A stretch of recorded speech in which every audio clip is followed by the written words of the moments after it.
I do have some ideas. This says, do you have any advice for one-on-one activism for the younger generation? Hi, Chris, by the way. Marches and rallies are easy, but we need to be doing the hard work. Yeah, so right, marches and rallies are good, but they only succeed. There's twofold.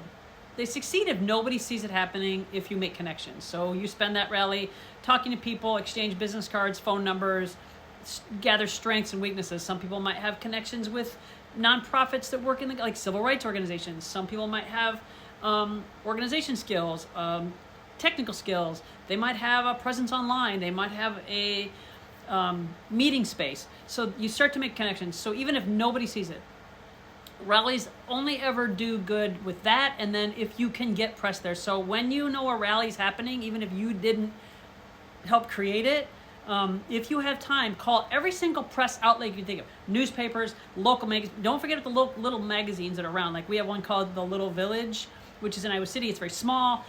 There's a couple little online magazines. Call every news outlet you can imagine, including TV, radio, public TV, public radio, all that. Call them and say, this is happening here. Please come cover it.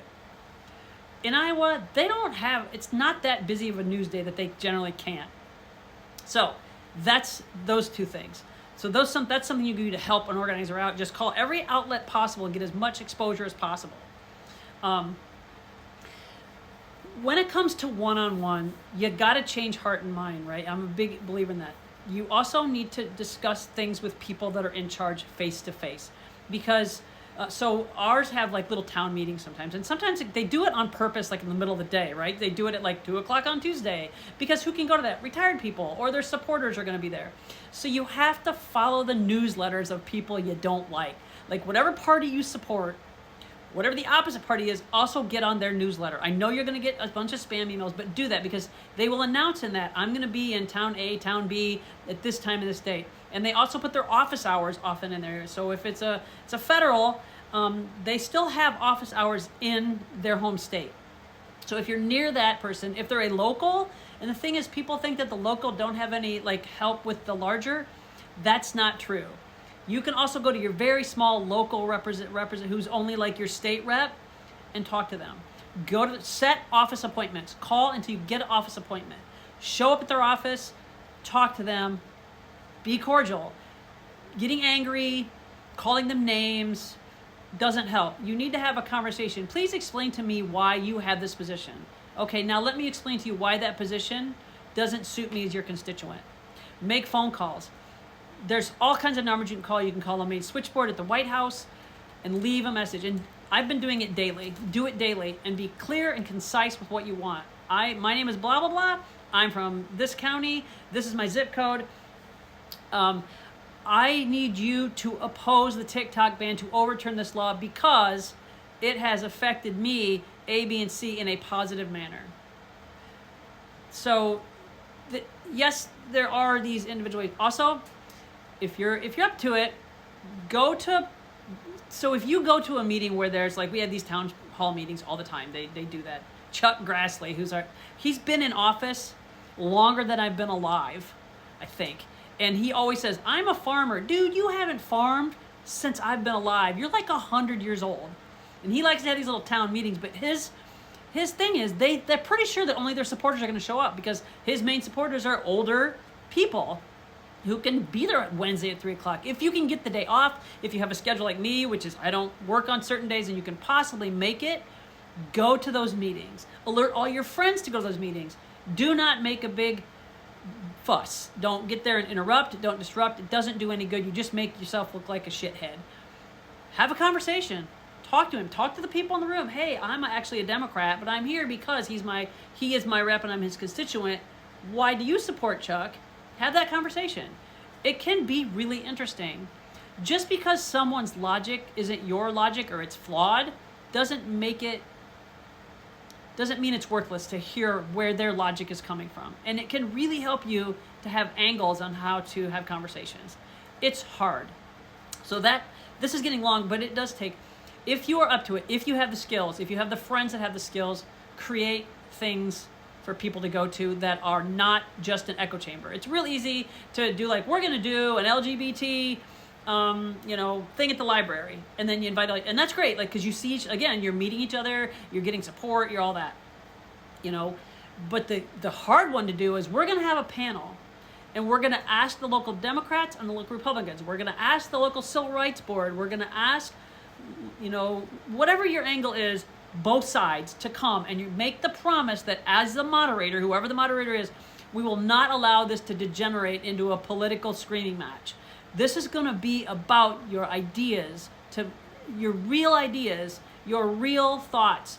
Why do you feel this way? It's going to be information on that. Doesn't have to be political. It can be church leaders. It can be anything that you can do to have two opposing sides together in the same room and invite both those sides. Because not only are you now hearing information that they have to face you and say out loud, you're in the same room and you're smiling and shaking hands and greeting people who don't share your opinions, who you have been told hate you, and they may hate you. Don't get me wrong. They might. But when you look someone in the eyes and you have a conversation, people have a real hard time in a public forum like that not finding some humanity. Not that there aren't assholes, because there are, but that has really worked for me in the past. I used to set up panels all the time and then invite the general public, because an echo chamber doesn't help anybody. I mean, it's good sometimes because you need that support and you need, like, to be reassured that you're not losing your mind or that you are supported, and that's good. That's okay. It's okay. I put on a storytelling hour at a local theater and asked people across the board. Ask the old white guy down the road. Ask the black guy that works at your local convenience store. Ask the young kid who down the street who's delivering pizza. Ask the lady down the road whose husband died and she is going into a nursing home. Ask them to come together and tell their story. No rules. And that is what we do on TikTok, right? We share our stories. When you have a public forum, and a lot of theaters will let you do it, like I'm talking like a play theater, like a theater we have plays, or like local music venues will sometimes let you use their stage. Invite 10 people, 8 people, 5 people that you see rambling around, like, would you come tell your story? Will you please come talk to me about whatever story it is you want to talk about, and you have 5 minutes or 10 minutes. It's a show and tell of adults.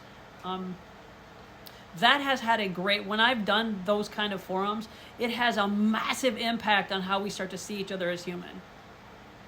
Because this dude I'm supposed to hate, because I know he's got a Trump flag in his yard. This guy I'm supposed to hate because he's a guy.